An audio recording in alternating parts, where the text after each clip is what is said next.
The phone buzzed against the nightstand at 2:17 a.m. and I knew, before I even reached for it, that the message wasn't meant for me. Sarah's screen lit up with a single preview line. Still tasting you on my lips, can't wait for round 2. My thumb hovered, heart already sprinting ahead of my brain. And when I tapped the glass, the full thread spilled open like a wound. There were photos, her in the hotel mirror, hair tousled, lips swollen, a man's hand sliding up the inside of her thigh. The timestamp read 11:42 p.m., the night she was supposedly sipping margaritas with the girls in Miami. I sat on the edge of our bed in the dark, the same bed where she'd kissed me goodbye 2 days earlier, whispering, "I need this, babe, just some breathing room with my college crew." And I believed her because believing her had always been easier than breathing. She'd left on a Thursday, suitcase wheels rattling down the driveway like tiny accusations I ignored. I'd stood at the window watching her Uber disappear, waving like an idiot, proud of how secure we were after 8 years. Sarah was the woman who still wrote me sticky notes on the bathroom mirror. "You're my favorite human," and who cried at shelter commercials even when we couldn't afford another dog. We'd survived her mom's cancer, my layoffs, the miscarriage that left us holding each other in an empty nursery at 3 a.m. If anyone asked, I'd say we were the couple people envied. That's why the first crack felt like a hallucination. She'd been quieter the week before the trip, scrolling her phone under the dinner table, laughing at jokes I couldn't see. I chalked it up to work stress. She managed events for a boutique hotel chain, always juggling vendors and bridezillas. When she said the girls were doing a long weekend in South Beach, I packed her sunscreen myself and told her to send me selfies. She did, 3 tame shots by the pool, sunglasses hiding her eyes, captions like "living my best life," with the palm tree emoji. I liked everyone, proud husband, clueless. But the phone in my hand now told a different story. The man's name was Derek, no last name, just a contact photo of him shirtless on a yacht. Their thread went back 4 months. Inside jokes about late-night inventory. Voice notes that made my stomach flip when I pressed play and heard her moan his name. There were plans. "Tell him you're at yoga, I'll leave the side door open." There were confessions. "I love how you see me, how you don't treat me like I'm already someone's wife." I read until the words blurred, until the room spun, until I had to clamp a hand over my mouth to keep the sound inside. I wanted to hurl the phone, wanted to scream, wanted to rewind to the moment she zipped that suitcase and beg her to stay. Instead I sat frozen, replaying every ordinary second of the last year, hunting for the moment I'd missed the shift. Friday bled into Saturday. I didn't sleep. I fed the dog, watered the plants, answered her breezy texts. Flights delayed, love you. With thumbs that felt detached from my body. I told myself maybe it was a mistake, maybe the photos were old, maybe Derek was a catfish. I called my buddy Nate, voice cracking on the second syllable of her name. He came over with a 6-pack and listened while I paced the kitchen, reading him the worst lines like evidence in a trial. Nate's a divorce attorney. He hears this stuff daily, but even he went quiet. "You gotta decide what you need, man," he said finally. "Proof or peace?" I chose proof.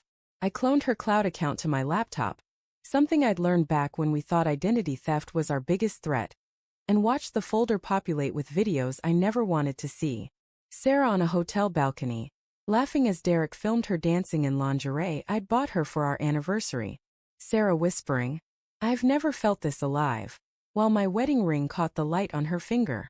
I closed the laptop and vomited in the sink. Sunday morning she landed. I heard the key in the lock, the familiar jangle that used to mean safety. She walked in smelling like coconut and airport coffee, rolling her suitcase with the same smile she'd left with. "God, I missed you," she said, arms open. I let her hug me, felt her body melt against mine the way it had 1,000 times, and for one traitorous second my arms almost lifted to hold her back. Then I stepped away. "How was Miami?" I asked, voice flat. She launched into a story about bottomless brunch and a drag show, words tumbling too fast. I watched her mouth move and saw the balcony video superimposed.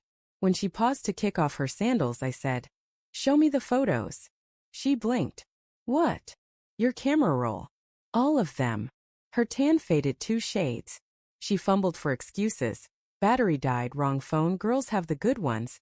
But I was already pulling up the clone folder on the TV screen. The room filled with the sound of her recorded laughter, Derek's low murmur. Sarah's knees buckled.